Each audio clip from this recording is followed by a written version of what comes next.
Hey, are you there? Oh my God, can you hear me? Yeah, I can hear you. I am so sorry. I was on my computer because I thought that would work better, and apparently you can't do that on your computer. That's okay. Oh my gosh, I'm so sorry. Yeah, Technology. That's great. That's wow. You no know, we're worries. we're really evolved when you can do things on your phone that you can't do on your laptop. Yeah, that makes little to no sense whatsoever. But it's par for the course because the first time Josh and I ever did anything to this effect, we used a cardboard box and a lapel microphone and attached the lapel microphone to the cardboard box flap so that both of us could speak at the same time. That is fantastic. So it's only been 15 years and we're still struggling to learn technology. I don't think we ever will fully learn it at this point. No, not at all. I don't think, I think the more things evolve, the worse it's going to be to try to get on that learning curve. But, oh man, it's so great to actually hear your voice. I don't think I've actually talked to you since we were in Erie. Or no, not in Erie, in Vegas. Yeah, that sounds right. It's been forever. Very cool. So I'm hoping that a couple other people are going to be joining us, but they were having problems as well. So once I figured out it's the issue is the phone versus the computer. I don't understand why Twitter would not make it um, function via the computer just as well as the phone. But Yeah, that almost seems like there could be accessibility issues with that because what if somebody has, a need? I don't know, I'm spitballing here, but what if somebody has a need to use a computer? It's also kind of, I feel like, kind of classist because not everyone has a smartphone. yeah, Granted, not everyone has a computer too, but you can also go to the library and use a computer. exactly. You can use a smartphone at the library. Yeah. So I mean, that's. I think that fits very well with the topic that we all kind of decided on would start this, which was how has disabilities affected you, and whether you have a physical disability or invisible disability or no disability at all. I think there are still some things that you know, like today, uh, creep up that show that it's still not a perfect. Uh, yeah, accessibility is not a perfect thing available for everybody quite yet. Agreed.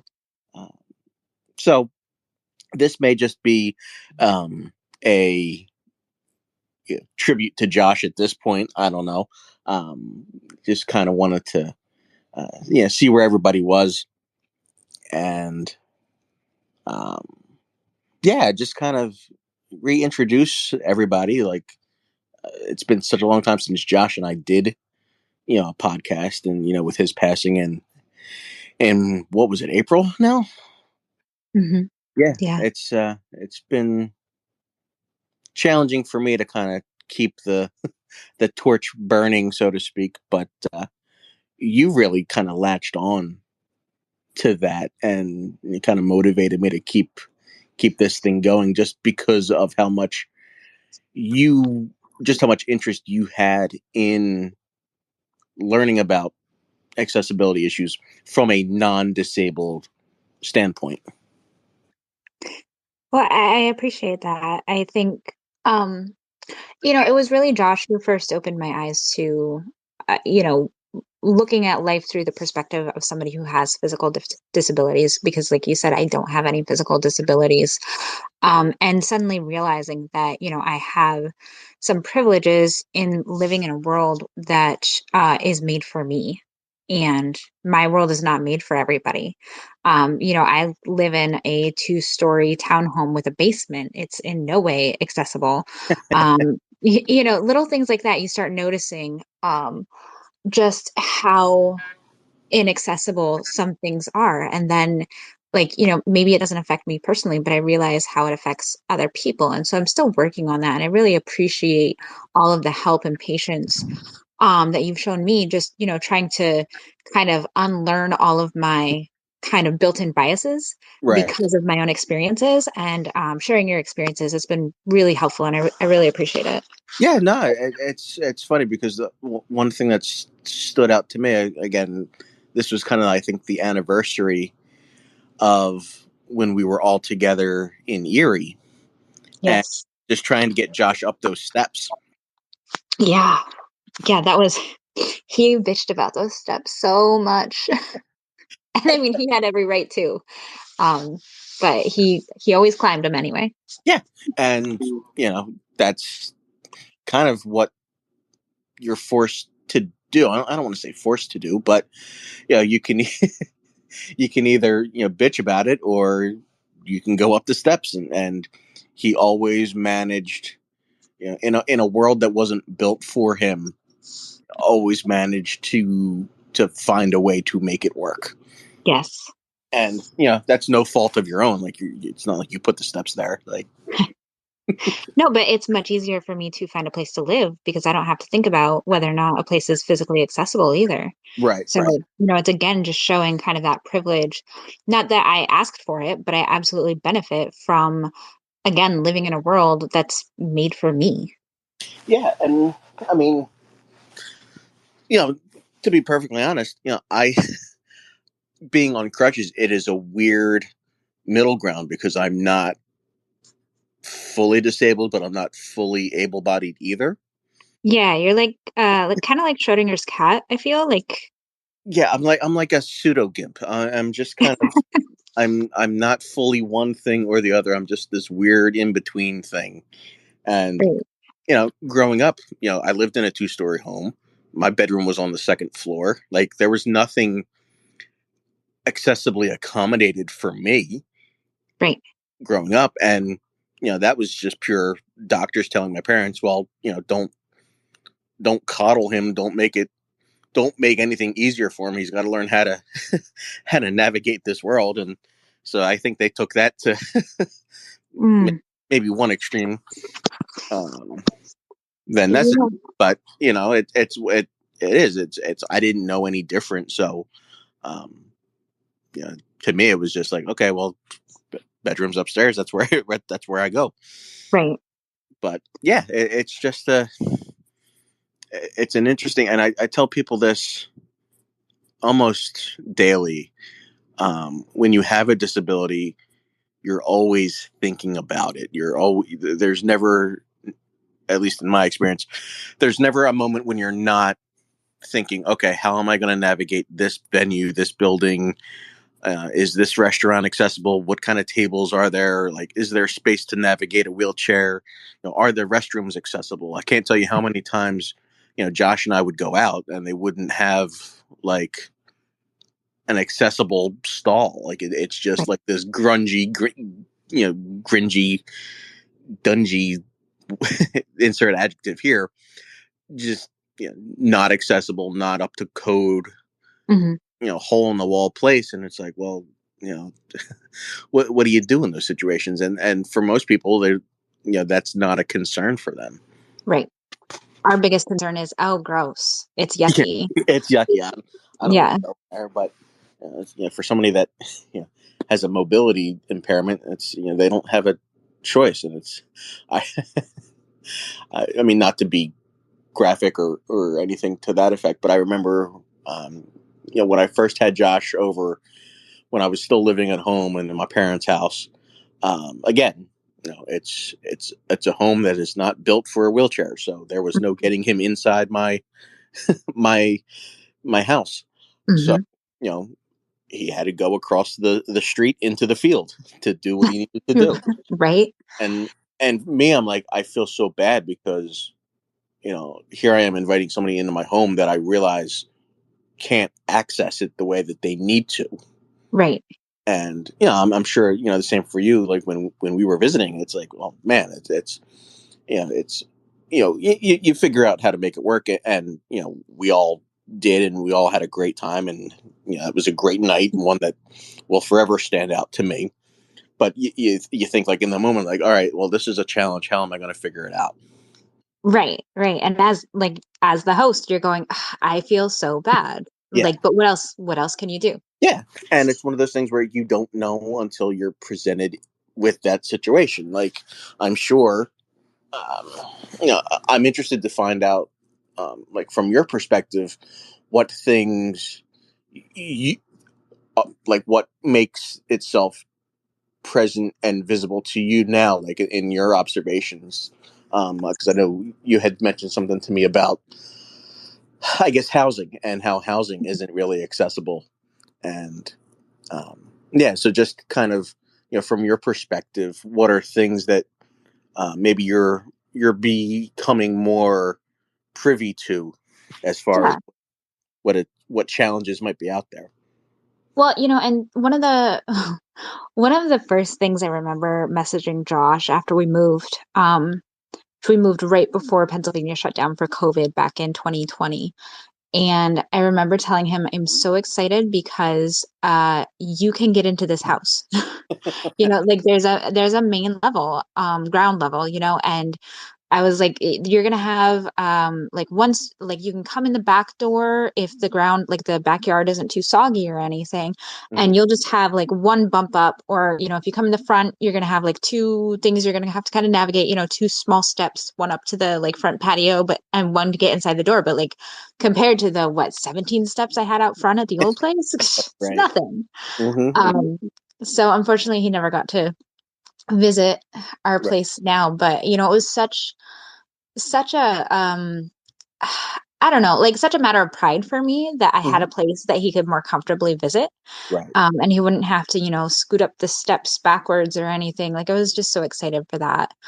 And having, a bathroom, like unfortunately my bathroom is not wheelchair accessible still, but it's at least on the same floor and like he wouldn't have to do stairs or anything. I know he's had ways of figuring things out, but yeah, so that was one thing that really stuck out to me when we moved was just I finally have a semi-accessible space, it's way better than all those stairs. Something else, I can't remember if we've talked about this, but one of the playgrounds that we like to go visit, Hannah and I visit, it's like I don't know, a 20-minute drive or so from here, so we don't go super often. But it has a lot of accessible equipment. So one of the swings is designed for people who may not be able to hold their backs up straight on their own. Um, I'm sorry, I hope that's not calling my dog. There we go. Are you still there? Yeah, I'm here. Okay, sorry about that. Um, That's okay. so it's got like an accessible swing. It's got like I don't know some sort of like merry-go-round almost, but it looks like it's designed for a small wheelchair. Um, Hmm. so, just things like those, I like noticing those now and calling them out to Hannah too. We were recently down in Edinburgh and we're at a little park there next to the lake, and the picnic tables there have an extended side on them, presumably for wheelchairs. I mean, that's the only thing I can think of you use it for is like somebody already has a place to sit, but they still need a Right. table. So I point that out to her, and I, always try to point out what I notice because I think it's important that we use our privileges as people with able bodies to say, hey, things need to be better for people who aren't like us, who don't, have that privilege of like perfectly functioning legs or something like that. People who are in wheelchairs need more than I need, and we should be advocating for that. And as someone who, has a dual role in using crutches and using a chair, I mean, I appreciate that. I appreciate people that aren't in my situation picking up the mantle and carrying it. And I mean, you're doing that in more ways than just with disabilities, and you're doing that with the, current affairs with the women's rights, and, so beyond proud to see that, and, your involvement, and how that, has been passed down Down to to daughter, and how she's involved doing that, this little tiny human. It's just, yeah, she's well beyond her years, and has you to, um, you know, to essentially really thank for that because, yeah, it starts with the parents. I get so many kids come up to me, "What's wrong with you? What happened to you?" You know, and the parents, you know, are mortified. I'm like, no, kids are curious. Kids want to know, and you give them an answer that satisfies them, then they're on doing the next thing, and it's fine. But you know, the parents, I think, a lot of times don't realize how much of an impact their response can have towards how the children then react. Like if the Absolutely. parents are reacting like, oh no, this is a negative thing, well then the kids are going to look at that as scary and negative. Right. And I think, I mean, two comments there. First, you said it starts with the parents, and KB, you're absolutely right. And, knowing that I referred to Josh as mom for years, it kind of makes me smile that you say that because it really did start with him. It started with my mom, Hmm. Josh. So, but, that's such a good point too about parents cringing. And I know as a parent of a young child, I've had my moments where I have cringed because I'm like, oh my God, don't say that. But I've also learned that, instead of cringing, now I say, hey, let's, if it's a good time, if it looks like a good situation where we can ask, try to find a way to ask without being offensive. Like, hi, can you tell us what happened?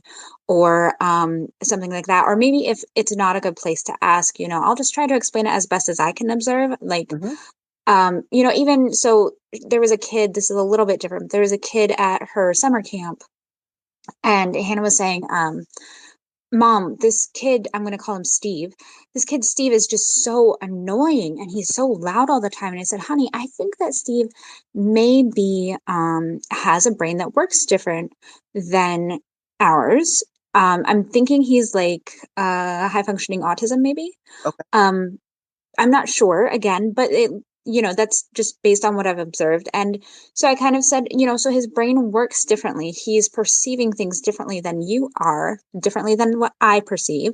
And that's okay. We have to let him experience it in his own way. So in the same way, if we see somebody who has evident physical disabilities, okay, it looks like maybe this is what happened, or maybe they're using this tool to help them get around.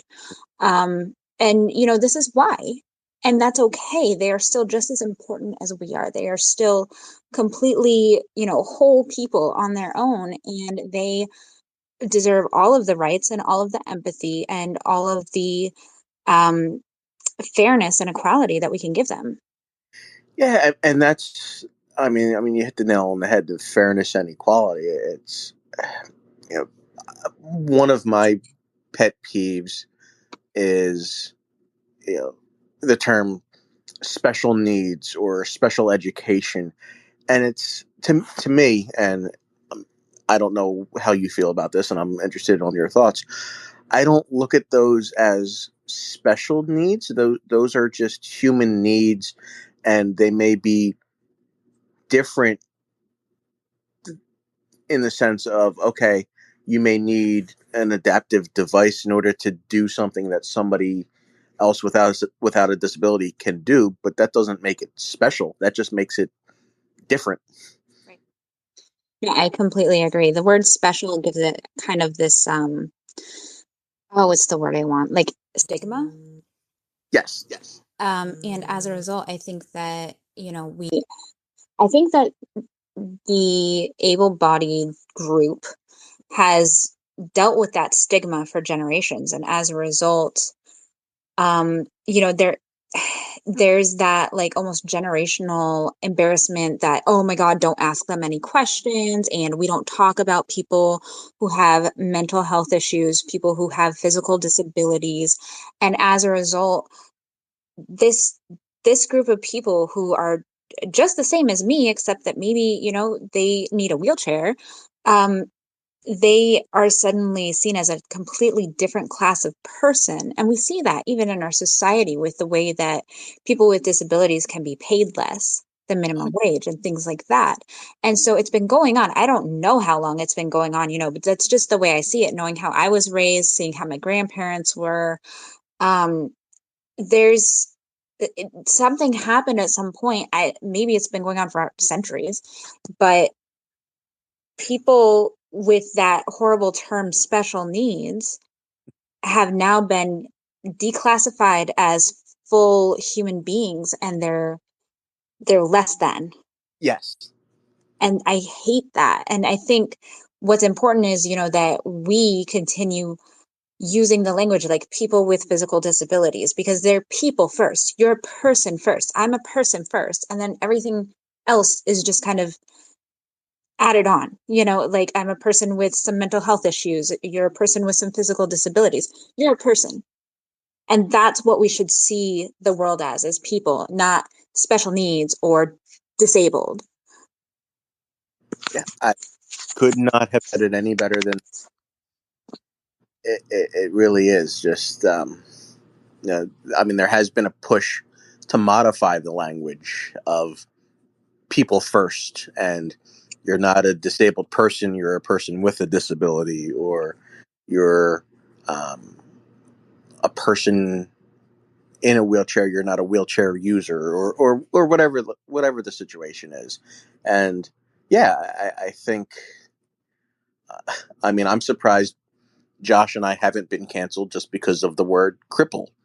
You know, I've certainly had enough people, tell me that they don't like the name that we use, but again, um, it's all about the context, Right. and I've always explained, well, you might not like the term cripple, but the purpose of that was, one, to get your attention, and Mhm. two, to show that you can be quote unquote crippled and still be active and creative, and you know be You a mean you can be a human?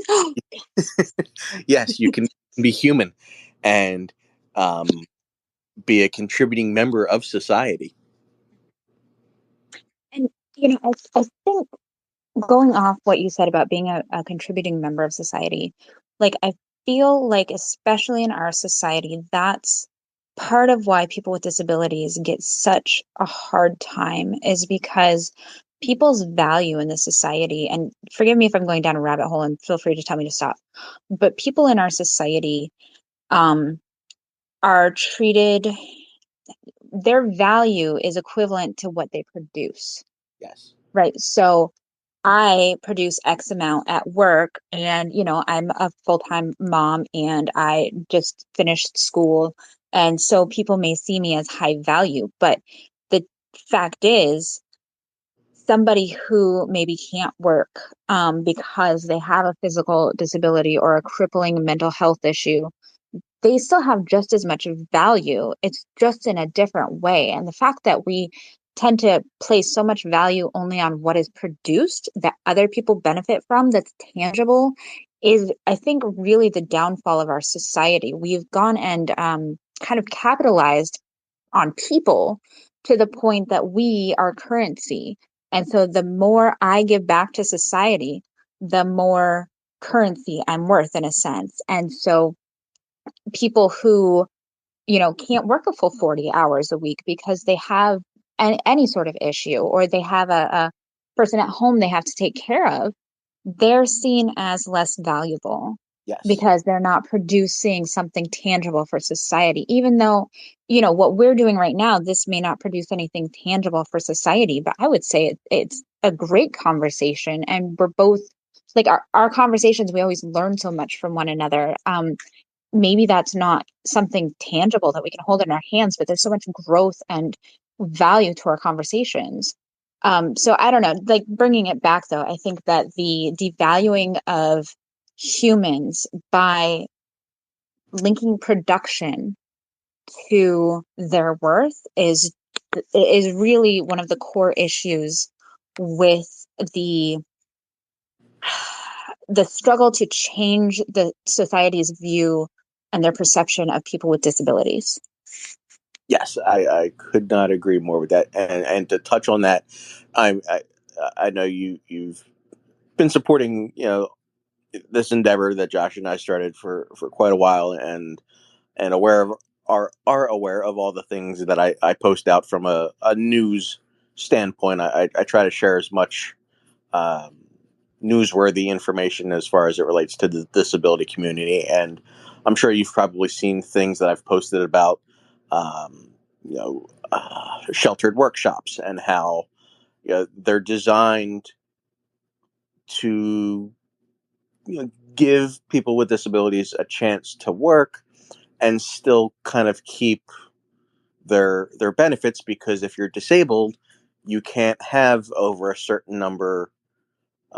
You can't your liquid assets can't be over a certain number, so you have to have a certain uh, value in order to maintain your health benefit needs, and so they pay you based upon the work you do. So if you have somebody who is not disabled and they complete 300 pieces of work in an hour, and you have somebody who is disabled who maybe completes 50 in an hour, well, yeah, the person who completes 300 is going to be paid a lot more than the person that just completed 50.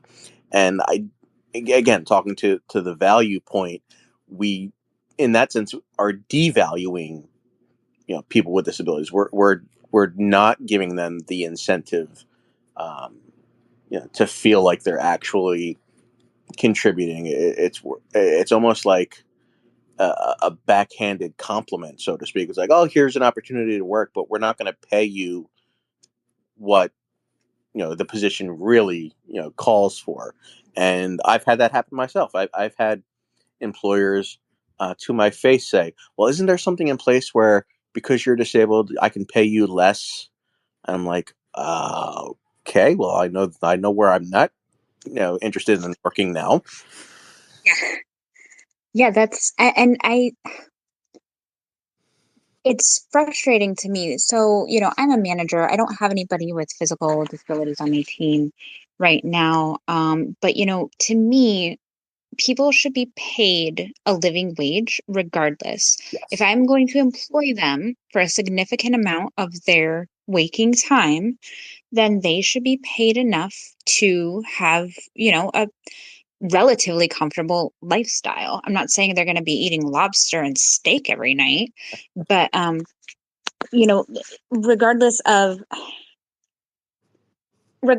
output to some point, if you are putting out 100% your abilities, then you should be compensated fairly. Whether, one person's ability is 50 and another person's ability is 200, they're still working to the best of their abilities. And I understand the business owner side of it to some degree where, you want to obviously be profitable. But at what point do we sacrifice our humanity for profits? And obviously in America, it happens way too often. That's kind of what this whole country has been built on. Mhm. But people with disabilities shouldn't be kept from being able to pay their bills, especially while they're working. But even without, just because they have a physical disability that keeps them from being less productive, perhaps, than me without a physical disability.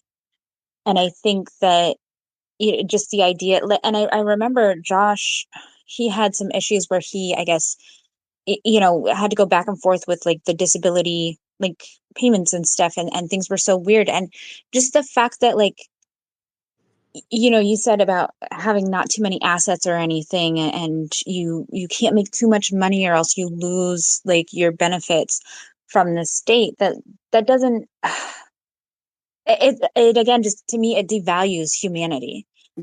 Because you shouldn't, especially you. Okay, first of all, nobody should have to worry about healthcare. I am a huge proponent for universal healthcare. Mhm. I digress. But people shouldn't have to worry about that, especially people who may have a harder time finding employment because of a physical disability. Like, for me, it is not too difficult to go find another job necessarily because I don't have something that's going to make me perhaps less productive to a manager's eyes, right? Mhm. Regardless of what my 100% is, whether it's 50 or 200 output, but I'll have an easier time. But somebody who who's probably going to have a more difficult time. I think that there shouldn't be this, oh, you can only make so much money, at least at such a low bar. I mean, that's that's nothing. Hmm. And I think the system is so backwards and it's almost designed to kind of keep people with disabilities poor. Oh, I'll 100% absolutely agree. They're the plans that they have in place are without a doubt designed to keep you stagnant and stationary and unable to climb the proverbial ladder. I mean, I can't tell you, um, and I find it hard to speak for him now that he's not here to be able to elaborate on it. But you know, knowing Josh the way that I knew him and that you knew him, it wasn't just a matter of him being able to work. It was him being able to get to work. Like he didn't drive, so he's relying on public transportation or friends or family and spouse to get him to work. So again, the world at large is not designed to help people with disabilities have full autonomy over their life. Right. And that is almost a requirement in this country. I mean, to be quote unquote successful, like you need a car. You need your own car. You need to be able to drive to work. You need to, of course, be able to work 40 hours a week, whatever shift your employer demands of you. Um, and that is not a beneficial, it's not really even a workable situation for so many people with disabilities. Like I remember when I hired Josh at AT&T, like I don't think either of us thought he'd really like the job, but more importantly, it was close enough that in the summer he could wheel to work. Hmm. And in the winter, since I was going out that way, a lot of times I could pick him up or I could drop him off. So, and even if not, like his bus ride was significantly shorter. I remember when he worked at Target and he's like, yeah, I had to leave 2 hours before my shift so that I could get here in time because of the bus routes. And it's like, what? Yeah. I mean, I'm so privileged that I can't imagine having potentially a 4 hour commute every day to get to work, especially on the bus. Right. I just get in my car and I drive where I need to go. And it's something that I think people in my position don't really consider, or if they do, I think they tend to use that as more um, validity of people with physical disabilities being less than human. Because, Hmm. oh, well, they have to ride the bus, but that's okay because they're not really, you know, they're just, and I Yeah. might be completely wrong about that. Like, I would love to be wrong about that. I'm kind of just going off how I was raised and how I saw my parents and grandparents treat other people. Hmm. Yeah. And it's interesting because I had actually forgotten that you hired Josh. I forgot how that relationship, developed and how that friendship started. So yeah, so he worked for you said Sprint, was it? It was AT&T. Oh, AT&T. Yeah, I mean I know I'm interested, and if you can't speak to it, that's fine. Um, from a hiring standpoint, I've often wondered, at least for myself, uh, wondering how much of the physical disability and biases come into play when the hiring decision needs to be made. So I'm just, I don't want to say I'm proud that you hired him because that's not accurate. I mean, I'm glad that you hired him, but I'm glad that, uh, no, I want to make sure I say this the right way. I'm glad you were able to see beyond the chair and know that he had more to offer than, maybe somebody else in a similar situation would just see the chair and wonder, oh, I don't know how this is going to work. And that, you worked with him to make it work. Well, it's funny you say that because one of the things that first made me think about hiring him was actually the fact that we had a sitting desk at Okay. that office at that store, and I was like, oh, like that's a perfectly accessible desk for somebody in a wheelchair. Hmm. So like it kind of just fell together. I feel like giving me props for seeing beyond the chair maybe is going a little too far because I absolutely saw the chair, but I saw a place for the chair. Right. And I knew we had decent sized bathrooms in the back. Like it was a very good building, I think, for him to work in. The sidewalks were they had accessible areas, and there were restaurants right around the area where you could grab food without having to go too far. It was a really convenient spot for him to be, I think, Okay. compared to Target at least, which was he could only work certain positions because you can't be a cashier at a standing desk if you're sitting all the time. um so things like that. But yeah, I just and it was really close to him too. I was like, this would work out really well for him if he's interested. So yeah, it's kind of, it just all fell together really well, I think. But you It, know it it's funny. Like I'm getting, and maybe it's silly, but like I'm just getting goosebumps hearing you tell that story. I think because it that type of thing, for lack of better uh, wording, uh, is really the exception, not the rule. Like just to be able to have somebody who can see the opportunity among the challenge just is really a beautiful thing. And I know you say maybe I'm giving you more credit than you deserve, but I think you do deserve a fair amount of credit for just being open and receptive and understanding that, all right, these are the situations we're facing, and here's how we can figure out how to maybe not overcome them, but work within those limitations to make this thing work. And I think more often than not that isn't the case with people. So that's where my appreciation comes in.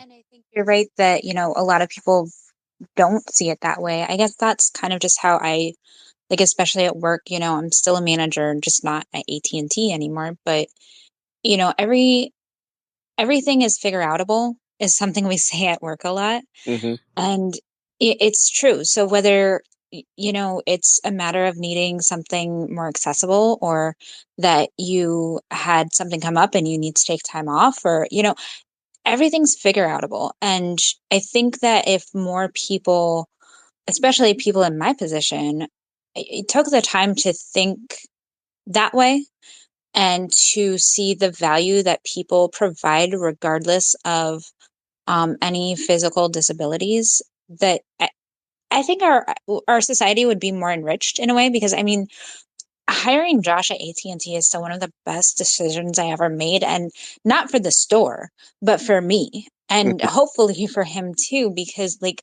the store would be slow and we would just talk about so much, and we disagree about things, and I learned so much, and that's when my worldviews really started changing. And I wouldn't have had any of that if he hadn't come to work with me.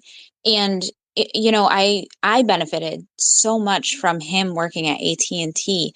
And that's because even though he had physical disabilities, we figured out how to accommodate those, how to make sure that he could still come to work, or covering shifts if he couldn't come to work, or giving him a ride if the bus was running late. Those little things were just, they were all super minor problems compared to the value Right. of getting to spend time with him.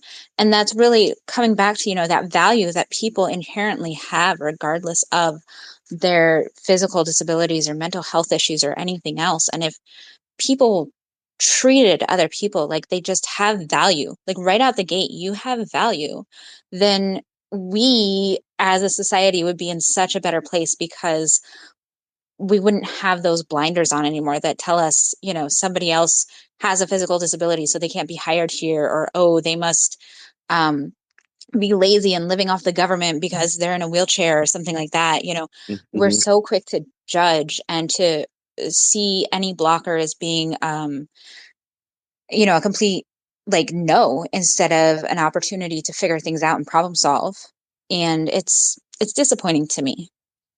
No, I agree, and I do have to say, I mean, Josh was great for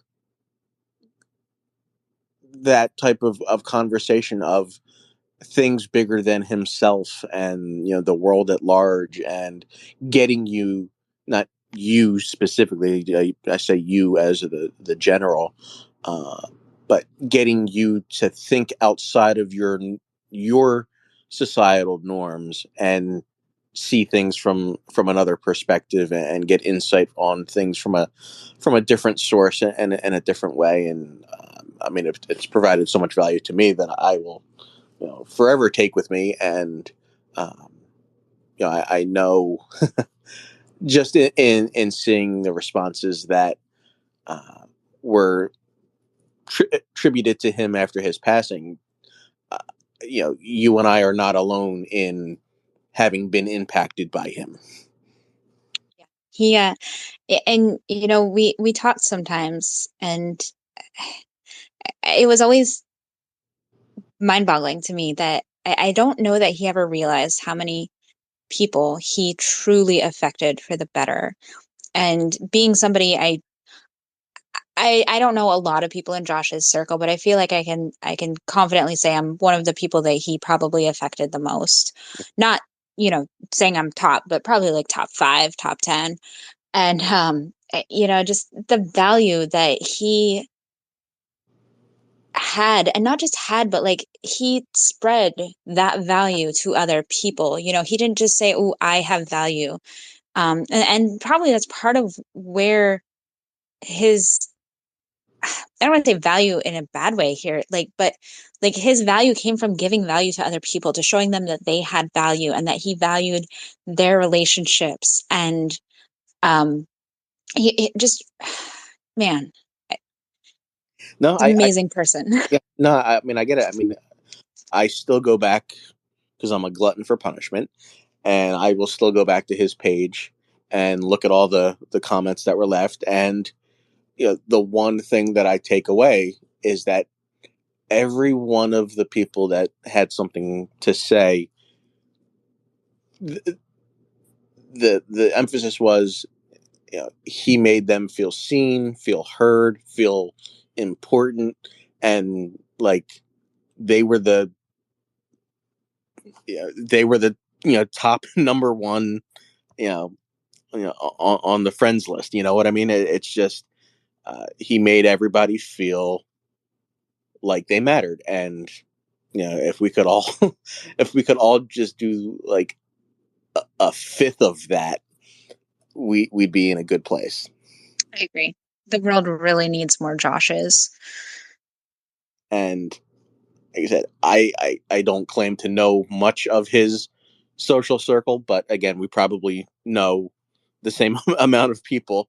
Um, but because of that, like he brought all of this, like you and I would not be having this conversation Nope. tonight if not for you having hired him, and then him and you being in Vegas, like that whole chain of events, like all because he existed. Like when you talk about bringing, value, um, there's our lives are so much better because he existed. Right.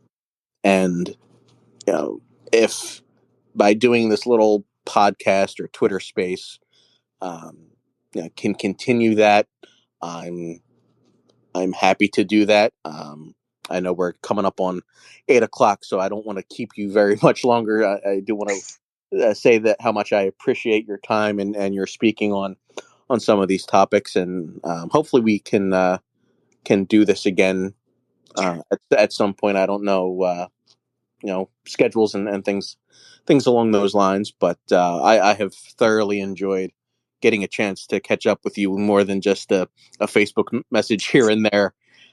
So yeah, I'm gonna let you head out for the evening. I know you have parental responsibilities and other things that you need to take care of, but I do want to just say how appreciative I am of you and your time, and I hope that we get a chance to have discussions like this again. And yeah, just thank you. I appreciate it. Well, and thank you so much. I completely agree. It's so fascinating to look back on lives and realize like that one choice that, hey, want a job text led to all of this. Like it was a text message that Mhm. led to all of this. And just looking back, it's crazy to see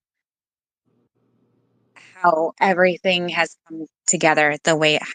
But I want you to know I so much value our friendship, and thank you for always reaching out to check in on us, and helping me kind of deconstruct my own biases about especially accessibility, and for having me in this space. I would love to be here again as often as you want me. This conversation has been reminiscent of the conversations I'd have with Josh, where we just talk through things and give our own perspectives, and we both come away from it a little bit more knowledgeable than we were before. Yeah, And I really appreciate that. yeah. So thank you. Oh, absolutely. It's I'm thrilled that you were as receptive as you were to this idea, because this is exactly what I wanted to do. Is have these maybe sometimes difficult conversations, and yeah, just see where people are on them, and get different perspectives.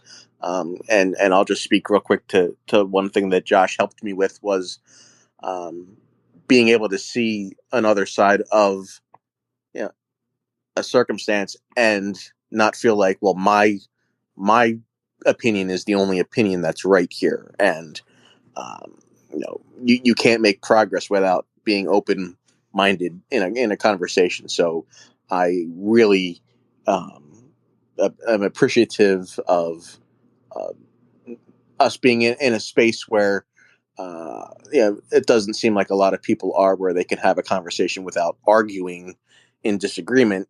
Um, so I just really appreciate that we can get together like adults and have maybe differing opinions and not be upset at each other because we have differing opinions. Absolutely. Regardless of our opinions, you still have the same amount of value to me. I mean, you know what I mean? Like, Yeah. you're not less valuable just because we disagree about something. But absolutely, it's important to hear differing opinions though, because otherwise you never grow. Like you said, you've got to be open to new things or else you become stagnant. And that's something that Josh taught me as well. Really, that open mindedness and seeing things from another perspective and challenging my own beliefs. And that's something I never want to stop doing. Yeah, there are times I do want to stop that, but Okay, fair. I think it's kind of a disservice to him. So then I have to kind of snap myself back together. But um, I'd like to bury my head in the sand. I'm really tired of growth sometimes, yeah, but it sucks to put it very mildly sometimes. But no, you're doing great things, and I know he is very proud of all that you've been able to accomplish in the time that he's, you know, been gone. And yeah, I don't want to dwell on him being gone, but again, um, getting over my words now.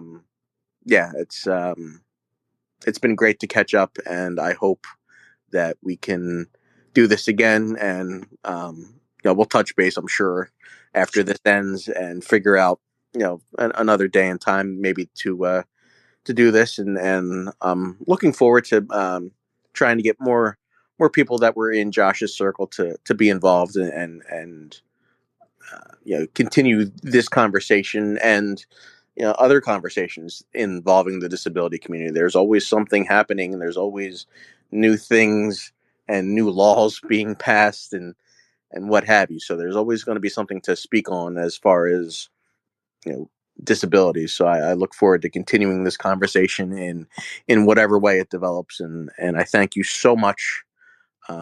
One, not just for tonight, but again for your friendship as a whole. It's been such a value to me over the last 7 or so years.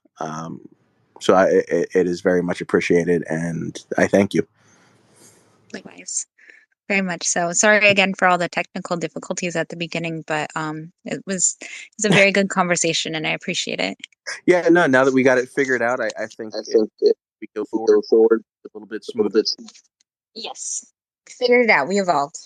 We evolved, and like I We we grew. That's it. You know, that's what we did. We grew. we grew, and like I would always say at the end of yeah, the podcast that Josh and I did, it's, you know, no matter what life throws at you, you got to keep on rolling, and I think. Yeah, I think this this Twitter space tonight was evident of that. Yeah, you know, we had some challenges, but we kept through it and got it figured out, and we'll be back hopefully pretty soon. I don't know what the future holds, but you know, we got a lot of work left to do. So, but we'll keep rolling through it. Yep, absolutely. So you have yourself a good night, and we will talk. We'll talk soon. Awesome. Thanks so much, KB. Take care. Thank you so very much. Have a great evening. You too. Bye.